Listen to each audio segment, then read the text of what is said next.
Every team, every topic, everywhere. This is Believe. He's a retired fire captain. He was injured severely while fighting a fire when he fell and was hurt. He was denied multiple surgeries. And when you hear the name of the city he fought for, you may not be shocked.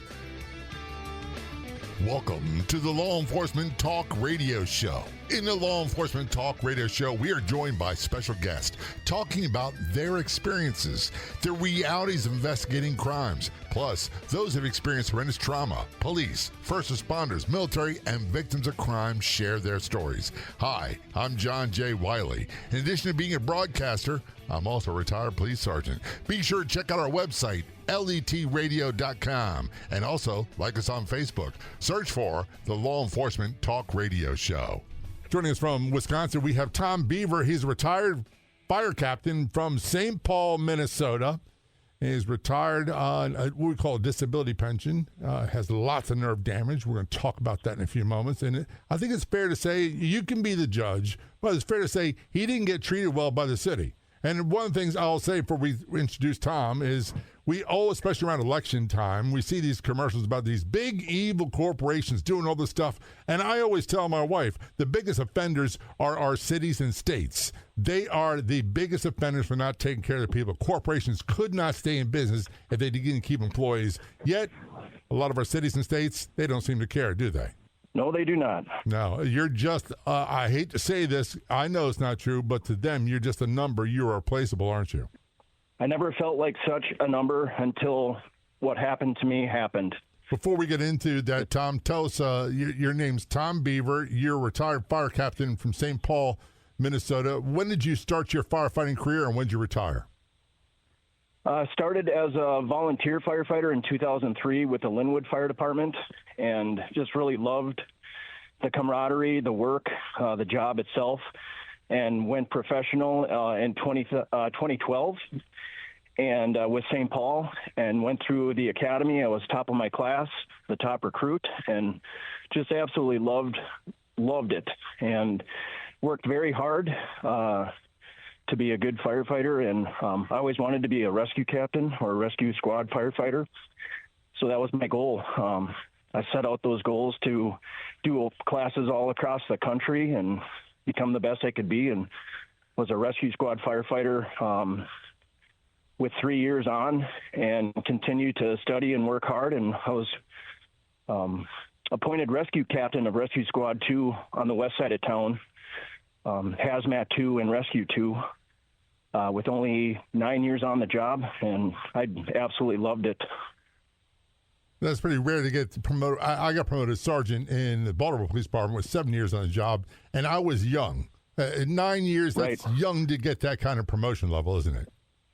Yeah, most rescue captains have 20, 25 years plus on the job before a promotion like that happens, and it's an appointment by the chief, so it's a big deal. It's an honor. And there's a lot of firefighters before us that, worked hard and set the tone. And I was just very privileged to be there and excited to apply my knowledge and help the citizens of St. Paul.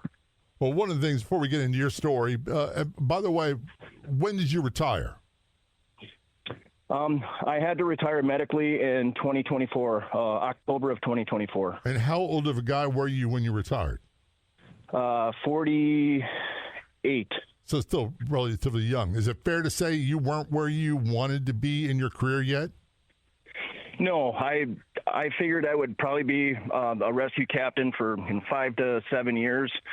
My goal was to ultimately become a chief officer and just continue doing things for the department to, build a legacy, if you will. And I thought my sons, I have 5 sons, I thought for sure they would follow in my footsteps. They loved going all of the different classes. Sometimes they'd come with to, the classes are out of state. We'd make a family trip out of it. And I just thought, I'd retire. They'd have to pull me out of that place, which they did. They just had to do it medically this time. So it's just really frustrating, and it broke my heart. It really it crushed me. One of the things that I'm going to get on my soapbox here, and this happens to be certain comments I get on the Law Enforcement Talk Radio Show and a podcast Facebook page. And it's like, well, police work's not that dangerous. Well, I'll granted, when you talk about people killing in line of duty, it's not as dangerous as a lot of other occupations. However, you got a lot of police that we sit there and say are killed, severely injured, maimed, sued, arrested, and you know whose job is more dangerous than policing? Firefighting. Because these guys get injured every call they go to. Someone gets injured. Yeah, I mean, essentially, you're a professional athlete waiting for the clock to go, the clock to start. You have to be physically fit, mentally sharp, because situations are very dynamic and can change rapidly, and so you have to be quick. And again, like I said, the physical aspect of it, you have to be on your game for sure. And the other thing, being hurt can happen quick. When you work as a EMT or whatever phrase is used in different states, you don't get a break. You see all the bad stuff. Yeah, I mean, it's especially in today's society, you almost you kind of feel like a human trash collector, and I don't mean any real bad negativity with that, but what I mean with that, you just see the worst of everything, whether it's a stabbing, a shooting, an overdose, car accidents. I mean, all of it. The trauma that we see and carnage is constant, and it does take a mental toll on you. You need to stay mentally sharp, and a lot of people will, deal and cope with that with either alcohol or drugs, or, not by bottling it all up. It's always kind of been the adage that you hold on to it, you bottle it in and shove it down deep and just deal with it. But eventually that bottle becomes uncorked, and it's difficult. So and it can you need take to process that. And here's what happens. Yeah. And I'm not a firefighter, so I don't know, but I understand that they go through a lot of the same things that police do. One of the things that happens is failed relationships, failed marriages. They start to isolate. They start to drink too much. All that stuff comes along, and you got depression. You got all this stuff that comes along with it, and it's a toxic nightmare of unsolvable stuff. Exactly. You need to have a good outlet about it, and the fire service has gotten better about talking. About calls and debriefing, if you will, after a major incident. But just knowing that, at the end of your 24-hour shift to, hit the bottle and decompress that way is just not a healthy way to cope with it. We need to be better at talking through the stuff that we see. Yeah, back in the day, way back in the day, when we had really bad calls, the way we settled it was we'd go to a parking lot after work and with a case of beer. And for me, that beer was great, and that whole thing was great, but eventually it turned on me. It created another problem all in and of itself. Yeah, I think, if we'd be able to get together and do those same things, talking through it without the alcohol, it would be a lot better for us, but that's just sometimes isn't our nature. Sometimes, it was not my nature. When you say this, if you ask me how I'm doing, the answer is always going to be I'm fine. I'm good. I don't need thank you. We're talking with Tom Bever. He's a retired firefighter captain from St. Paul, Minnesota. He was hurt in the line of duty, which we'll talk about in a few moments. He was denied multiple surgeries by the city, which we will certainly talk about. And he's retired in 2024 with a lot of nerve damage. If you want to be a guest on the Law Enforcement Talk Radio Show, simply contact us. It couldn't be easier. You can send us a message on Facebook. Look for and like the Law Enforcement Talk Radio Show page, or email jay@letradio.com. That's JAY@letradio.com. This is the Law Enforcement Talk Radio Show. We've got so much heading your way. Don't go anywhere. We will be right back. Wouldn't it be great to get free tips on how to improve your life? Join us on the Clubhouse social audio app with lots of like-minded people. Wednesdays at 12 noon, 3 p.m. Pacific for your confident life. It is always free. Get more details online at yourconfident.life. That's yourconfident.life. Online at yourconfident.life.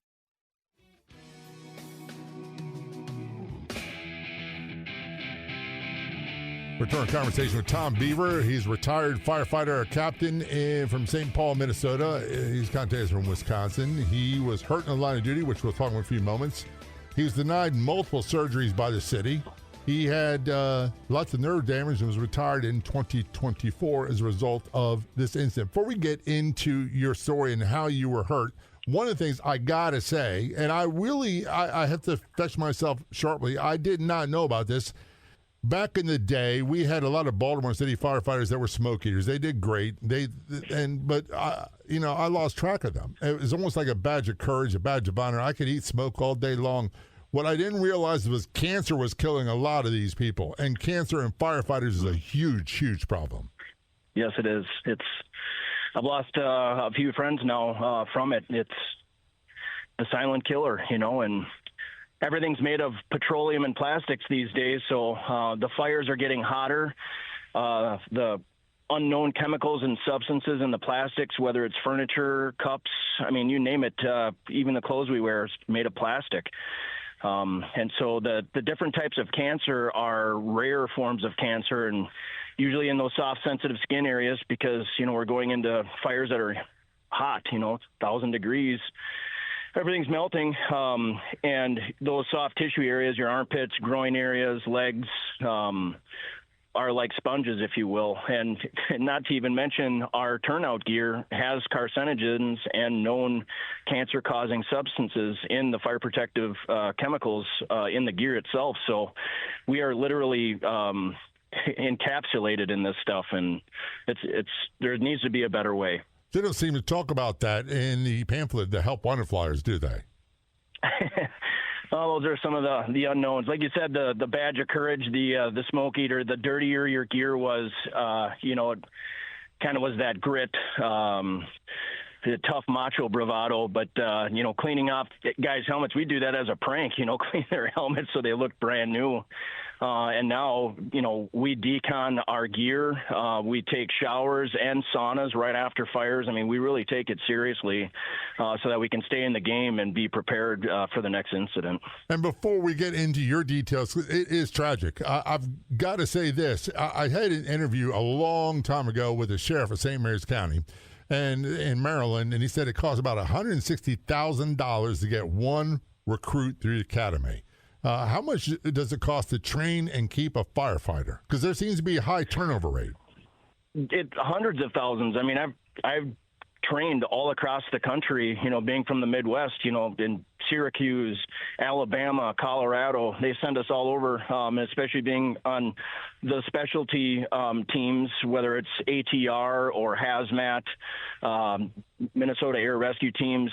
There's a lot of training that is involved. It's hundreds, I would say even close to probably $1 million at this point with the amount of training that we need to have and certifications, the constant certifications. When you are, whether you're in law enforcement or firefighting, military, school is something that just you never get away from. You're constantly taking tests, constantly bettering yourself. And yeah, it's a lot. So I guess I don't really know what the raw number is, but the retention part is difficult because a lot of the things we don't talk about is the mental aspect of the job and how it affects you, mentally and emotionally. We're not built to see that type of carnage every single day.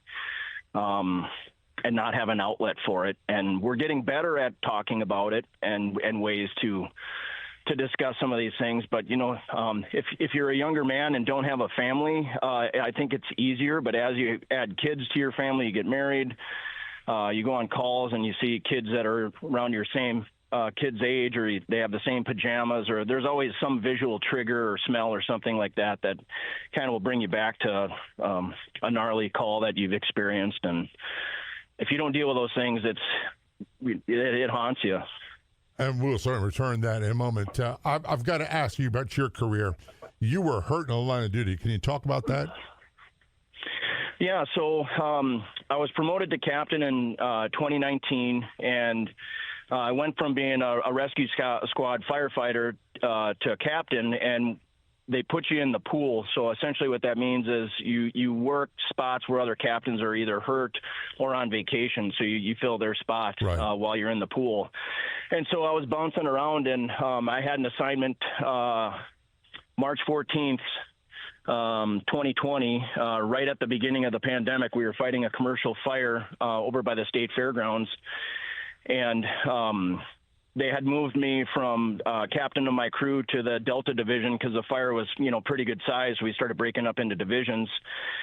And the rig I was on has had numerous problems with communications at the tip of the aerial. And, I had written it up at the beginning of the segment, and, they said it was something that they knew about, but they weren't going to fix it. I don't know if they didn't have parts or it wasn't on their priority list, but anyway, so we catch a fire, and of course, we're in an offensive strategy, and when I got made Delta Division, they started switching to a defensive strategy. So I'm trying to call my guy at the tip of the ladder, who's blasting water, 80 feet in the air, and he couldn't hear the switch of the tactics. So I had to shimmy up to the top and tell him to get down because we're switching tactics and the pointing of the aerial in a different direction.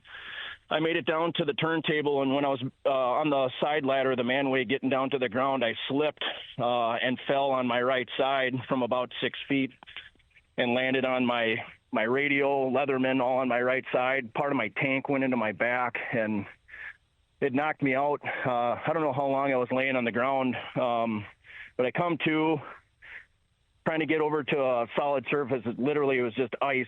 It was March 14th, so it's still pretty cold in Minnesota. We'll get back to that conversation in a moment, but is it fair to say that this was not the sexy, highly romanticized version of how firefighters get injured?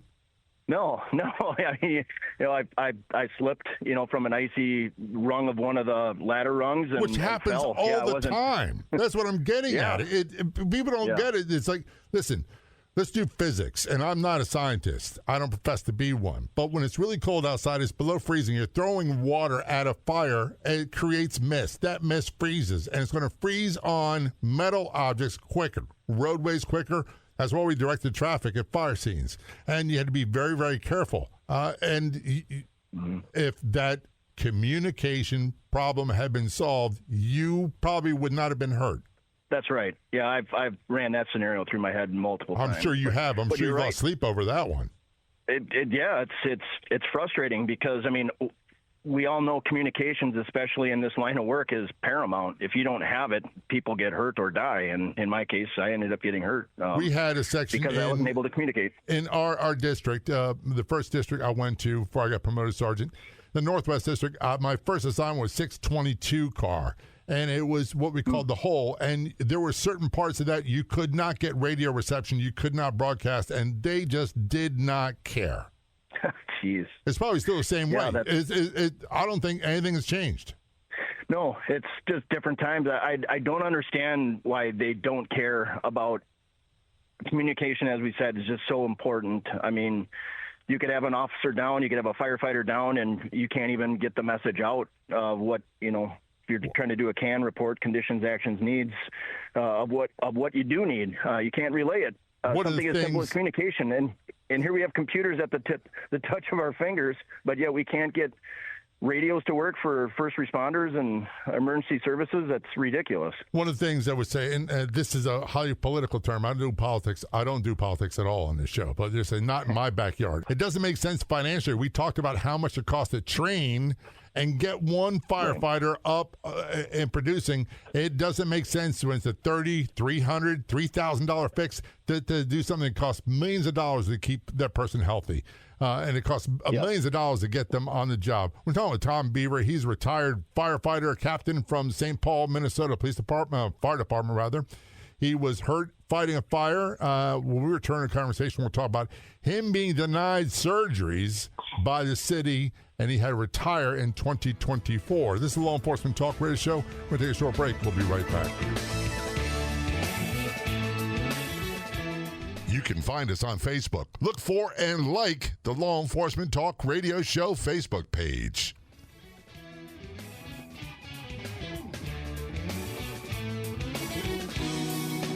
return conversation with Tom Bever. Contacts from Wisconsin. He's a retired fire captain from St. Paul, Minnesota Police Department. I keep saying police department, fire department. And yeah, we're brothers. Yeah, we work closely together. Yeah, we got a lot of sibling rivalry. We tease each other immensely, but we got each other's back. So he was hurt in the line of duty, which we'll talk about in a few moments. He's denied surgery by the city, which we will certainly talk about. And he had to retire due to line of duty injuries and nerve damage in 2024. Tom, first of all, thanks for your service. I didn't get to say that earlier in the show. I should have. Secondly, thanks for agreeing to talk about it on the Law Enforcement Talk Radio show. Both very much appreciated. Oh, thanks for having me, John. Out of anything that's happened to me, I just want to be able to try to prevent it from happening to someone else, because the way things are going, it's bound to happen again. There's no change in sight from what I've seen. Well, again, we could talk politics until the cows come home, and that's a big part of their problem. And with politics, it dictates where money is spent, all that stuff. And quite honestly, let's be brutally honest, when it comes to police and fire, they meet a minimum quota. That's all they really care about. All the city administrators, the elected politicians, all they care about. They're the first ones to throw police and firefighters under the bus. I don't understand why. I mean, you just don't know when something's going to happen. And do you want the minimum qualifications to show up at your worst day? No, I don't. I don't think so. Yeah, and I always say this. I learned this from a guest earlier. Look, when it comes to, let's just say, if you called 911, it's usually going to be, most normal people, it's going to be for a medical emergency. And usually it's going to show up first are police, then firefighters. The question you need to ask yourself is this: do you want the A team showing up when you need help, or you want the B team or bench warmers or even a C team? Because trust me, I don't want the B and C team, and I don't want bench warmers. I want the best of the best. That's right, and that's what we train for. And how politics has gotten, it has no business in emergency services whatsoever. I don't have a guide when it comes to helping people. I don't care what you look like, what your sexual orientation is, race, creed, any of it. It doesn't matter. You need help, we're helping you, period. And that adage needs to be across the table and into the political sector, because it doesn't matter, any of those things. They need to fund us so we can do our job professionally and adequately. And I'm going to go back to your job really quickly. One of the things I hated, and I policed well before Narcan, but was when people would overdose and you'd revive them and they'd come up fighting because you ruined their high. Did you go through that? Many times. You have to be ready. As you mentioned, people start waking up swinging because you took their high from them. I mean, we've Narcan the same person multiple times in one day. And obviously that's a major cry for help if they're doing heroin to the point where they're dying and you're reviving them in one day. They need the help. And, Narcan does work. It's short-lived. There's a bigger problem that needs to be, a solution found for it, but it's just a Band-Aid, really. People are going to keep doing it. People are going to keep doing it, and you can't, and I don't have the solutions. I know what the solutions are, but I can't make people want it. And the truth is, look, if it wasn't for my wife at the time, I probably wouldn't be alive today. They forced me into getting help that I needed. So one of the most frustrating things I did as a police officer, and I'm sure firefighters, was when people didn't make it. And it was a repeat customer that you had multiple times, and he died from self-inflicted injuries. Mm-hmm. Yeah. Yeah, it's tough to go to that same person over and over again.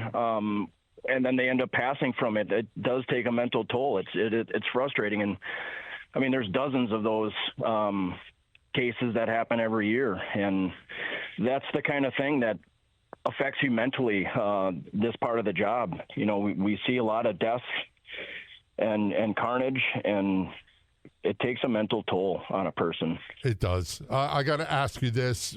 One of the things that we were taught early on in Police Academy was that we got your back, we'll take care of you. If something bad happens, we'll take care of you. I'm sure it was the same thing with the fire department.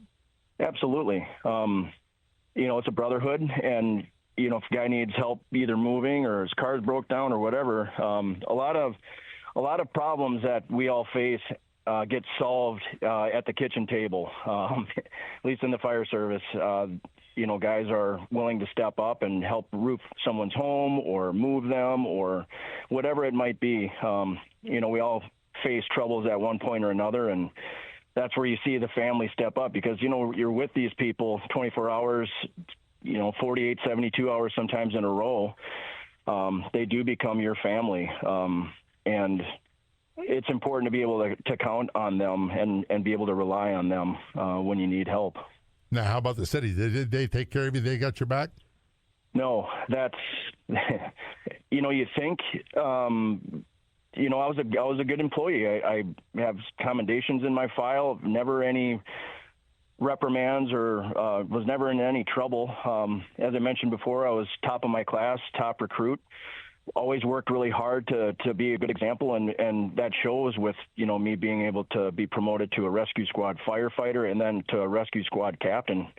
That doesn't happen normally. Normally I have 20 plus years on the job, and I was able to be fortunate enough to be promoted with about 8, 9 years on. So, it was a big deal. I loved my job. I put my heart and soul into it, and it was frustrating to be left for dead, essentially, by the city. You are just a number. They don't care. And, right.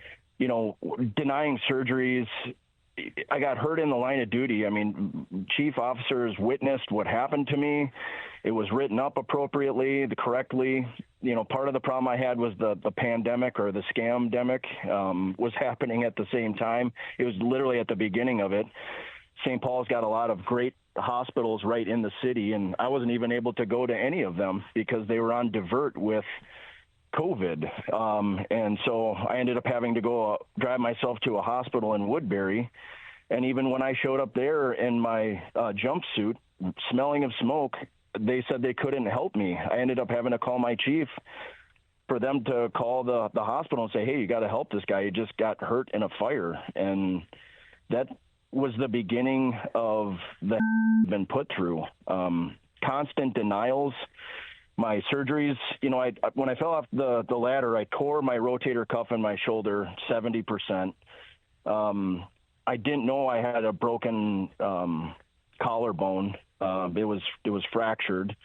The labrum in my hip was torn in half, and I tore the meniscus in my knee and bulged some discs in my back. So I body slammed on my right side, and it really messed me up. So I was able to get one emergency surgery in my knee, and then they denied all of the rest, calling them elective operations because of the mandates and the political nonsense that was happening in the state of Minnesota. How many surgeries approximately did they deny? 4. And would these surgeries have made a difference in your quality of life afterwards? Yeah, absolutely. The nerve damage is from working injured. I was able to at least get the knee surgery. They shot my shoulder full of cortisone and sent me to a pain clinic for my hip and my back. So here I'm getting epidurals. They were ablating nerves in my back, shooting my shoulder with cortisone, and I'm back on the rig working 6 months later. And I continued to just injure and damage my body. At the time, I didn't know my hip was torn, and the labrum in my hip was torn in half. So right. And let me guess, we're going to take a short break. Let me guess, they want you to be a doctor and know all this stuff. Yeah, you end up having to become your own doctor. We're talking with Tom Bever. He's a retired firefighter captain, St. Paul, Minnesota Fire Department. He was hurt in line of duty and denied multiple surgeries by the city. And he was retired due to nerve damage in 2024, which we will talk more about when we return. This is Law Enforcement Talk Radio Show. Don't go anywhere. We'll be right back. Are you a fan of true crime shows? How about True Crime with a Twist? People that actually investigated crimes, what they did, what they experienced, all for free. Just go to our website, letradio.com. It's L as in Lincoln, E as in Edward, T as in Tom, radio.com.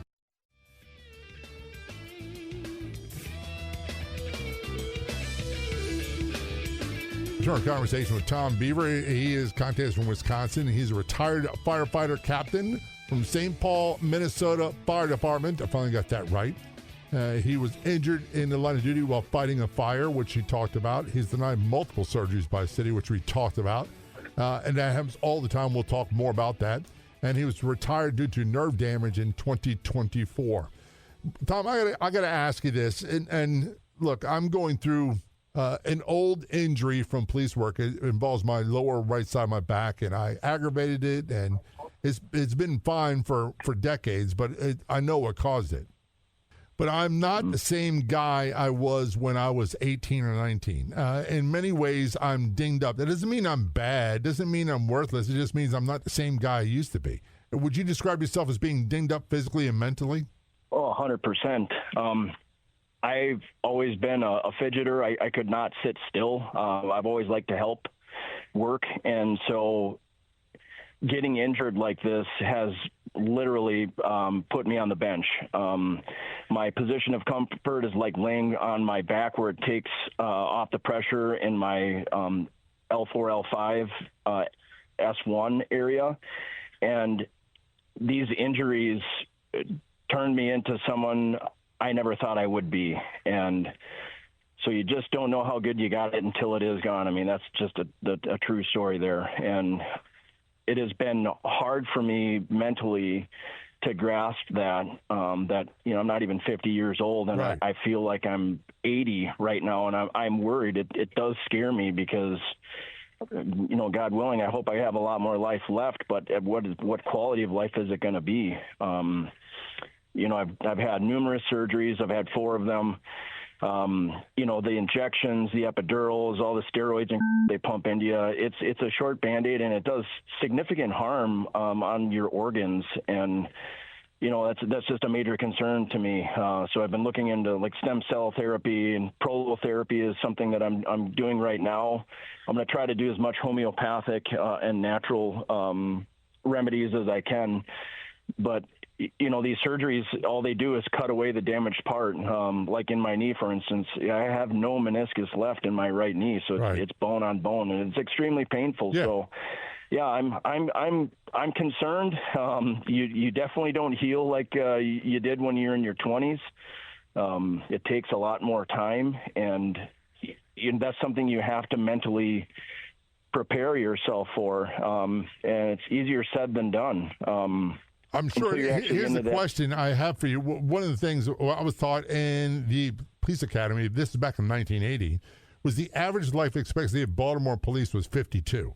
And they usually died within 2 years of retiring. Wow. Now I think it's 73, and the average life expectancy of American male is 78. So it's still way back there. Do you happen to know what the average life expectancy of firefighters is? From the time they retire, you might be lucky to get 20 years, but I have friends that didn't even get 10 years after retirement.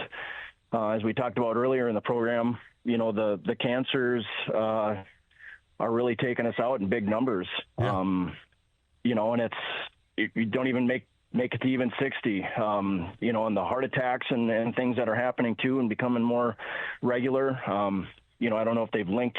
I know they've linked some of those things with the jab, but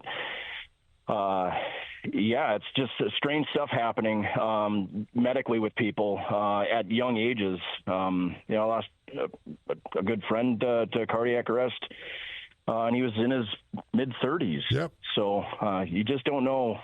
One of the reasons I bring that up is that my wife and I looked at each other the other day, and she just had eye surgery. She had cataracts removed or corrected, whatever it is, and I'm all busted up. And I was like, she fell asleep with what I call her grandma glasses on from post-surgery, and I couldn't help but chuckle. I was like, we used to be such young, wild things. What happened? When did we turn into old folks? Fall asleep with grandma glasses on. Time flies. It truly does. When I joined St. Paul Fire Department as a professional firefighter, my wife and I had our youngest son, Reese, and now he's a teenager. And my other sons, they're in their 20s now. And it's just like, where did that time go? Life is so busy with the cost of everything. Families have 2 and 3 jobs to be able to make it work, and all you feel like is a robot, and you're just a machine. So trying to slow down and spend that time with your family is key if you can do it. And the other thing for me is about prioritizing my health, which is not easy to do. And I'm in relatively good health. I do have some long-term injuries. And I'm retired due to physically disabling injuries, but surgery solved that. But the good thing is that I don't have any more pain, but I have my right wrist is totally locked into place due to surgeries. So that's the reality of being a young man. I was 33 when I was retired. And the main thing is, I'm sure you can relate to this, was I loved my job, but they did not love me back. Well, that's hard because you miss so many things, whether you're a policeman, fireman. We miss birthdays, anniversaries, graduations, you name it. Kids' first steps, really big moments for this job because we do love it. And our families, they don't get the credit that they really should. They're the ones that are missing us in our absence while we're out helping someone else's loved ones. And, it takes definitely a toll on them as well. And, I just shout out to all the families out there, fire, police, military families. We couldn't do it without that support at home. So they sacrifice quite a bit. And before we go into what you're doing about all this today, I've got to make this comment. And it took me a long time to learn this. And by the way, it's not the police department. It's not the people I worked with. It's the bean counter, City Hall. The minute they got involved, workers' comp got involved, it changed the scope of everything. And if you think you are irreplaceable, trust me, your help wanted will be posted in the newspaper before your obituary is. Yeah. Yep. It's a sad reality to come to terms with, but it's true, John. And I felt it firsthand. I thought they would just take care of me because I had a great reputation at work. I worked hard. Like I said, I didn't have any disciplinary. I had some commendations in my files. I thought for sure, they would take care of me. And then being a fireman injured in the line of duty, I'm like, they're going to take care of me. And it didn't happen. I mean, even after I had almost a 7-hour hip surgery, which they denied for 2 years, I worked with my labrum in my hip torn in half. They finally approved it. But then even after having an almost 7-hour operation, they denied the physical therapy for it. It's like, how does that even make sense? It doesn't make sense at all. Everything was a constant roadblock and denial. And it ended up doing permanent damage, irreversible damage, because the people that aren't out on the streets, that aren't putting their bodies and minds in harm's way, they're the ones making the decisions for us, and it's not fair. It's a broken system. Well, I think they rely, at least in my case, they rely on you stopping fighting. Really, the only thing the cities respect is courts and getting sued. They don't really care about anything else until they're forced to. I want to change gears really quickly before we run out of time. You said earlier in the conversation that you want to take what you've been through and use that as a motivation to help others. Yes, absolutely. If you get hurt in the line of duty, we're supposed, and you're going to miss more than 1 or 2 shifts. By Minnesota state law anyway, you're supposed to be assigned a QRC, and this QRC acts as a liaison between you, your doctors, and the city and work. And as you know, if you don't write some of these things up, the wording is exactly correct. They'll deny you. So for the first couple of years, my surgeries, I didn't have a QRC. I didn't know I was supposed to be issued one. And so I guess if I was to say that one thing I want to get across to the audience, get a QRC if you're going to be missing multiple shift days. That QRC is going to help you with referrals for great doctors. They're going to help you with workability notes and whatnot to the city for work. They keep everything documented. They're just a great resource for you. The other thing is to reach out to your unions. There is the IAFF Center of Excellence. I wanted to go, but work comp denied that for me as well. But I've heard wonderful things about that center. And also MinFire is another agency here in the state of Minnesota. And they help with like cancer screenings. Whether you're young or old, get the screening. We are being cooked and basically put in a smoker, if you will, of just all these cancer producing chemicals, and getting checked often and early is key to, to good health. And we're going to pause on that note. Tom, thanks so much for being a guest on the Law Enforcement Talk Radio Show and talking all about this. Thank you, John, for having me. God bless you. I'd like to thank our guests for coming on the Law Enforcement Talk Radio Show. The Law Enforcement Talk Radio Show is a nationally syndicated weekly radio show broadcast on numerous AM and FM radio stations across the country. We're always adding more affiliate stations. If you enjoyed the podcast version of the show, which is always free, please do me a favor and tell a friend or two or three. I'll be back in just a few days with another episode of the Law Enforcement Talk Radio Show and podcast. Until then, this is John J. Wiley. See ya.